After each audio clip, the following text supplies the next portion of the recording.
Let's be real, we've all been there. You're just endlessly swiping, feeling like you're just another face in a digital deck of cards.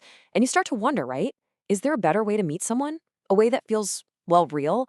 Stick around, because today we're ditching the apps. We're going to build a simple, practical plan for meeting people in the real world. Seriously, the burnout is so real. I mean, the endless profiles, the repetitive swiping, it feels less like you're trying to date and more like you're playing some kind of broken slot machine. It's just completely disconnected from what we're all actually looking for, a genuine human connection. And this is the part that really grinds you down. You actually put in the effort, you craft a thoughtful message, and you get back nothing. Crickets. It's exactly what the source material calls it, exhausting. It's like working a second job where you never, ever get a raise. So what do you do instead? Just walk up to a complete stranger? Yeah, let's be honest, that thought alone can be pretty terrifying. Like, what do you even say? How do you not come across as some kind of creep? And then there's that huge fear of rejection. But here's the thing. What if there was a simple framework that took all the fear out of it and actually made it work? So here's our game plan. We're going to start with a simple 3-step action plan. Then we'll cover where to actually go, what to say, the common mistakes you got to avoid, and finally, the most important part, the mindset that makes this whole thing possible. All right, let's get right to the core of it. This is not about cheesy pickup lines or some complicated set of rules. No way. This is a simple 3-step action plan. It's all about setting yourself up for success before you even think about opening your mouth. Okay, so here's the breakdown. Step 1, be presentable. Look, this doesn't mean you need a $1,000 suit. It just means you look clean and put together. It shows you respect yourself and the people around you. Step 2, you have to actually put yourself out there.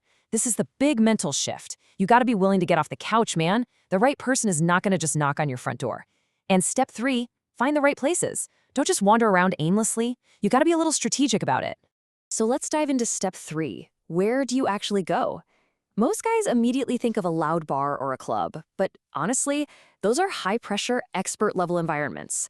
We're going to focus on low-pressure, everyday places where a conversation can just start naturally. So think about places where there's already a built-in common interest. A grocery store, a concert, a volunteer event, even a class at the gym.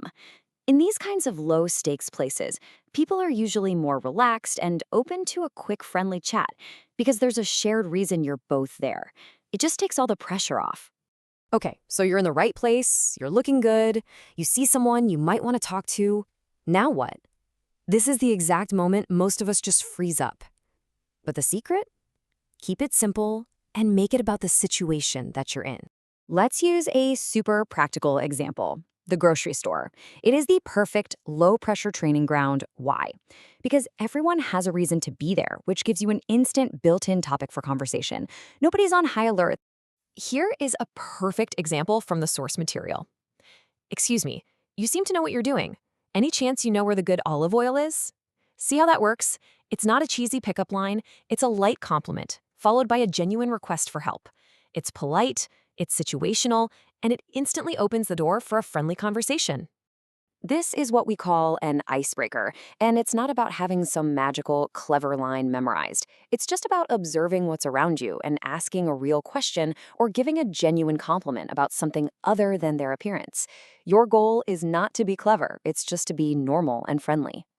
Okay, so knowing what to do is half the battle. Knowing what not to do, well, that's the other half. Let's cover a few super common mistakes that can instantly shut down an interaction before it even gets a chance to start. Now, these might seem obvious, but our nerves can make us forget this stuff. Not smiling makes you look unapproachable. Avoiding eye contact, it can come off as insecure or even untrustworthy.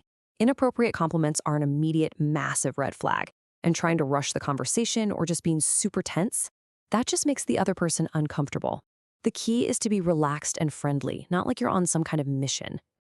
All right, we have saved the most important piece for last, the mindset.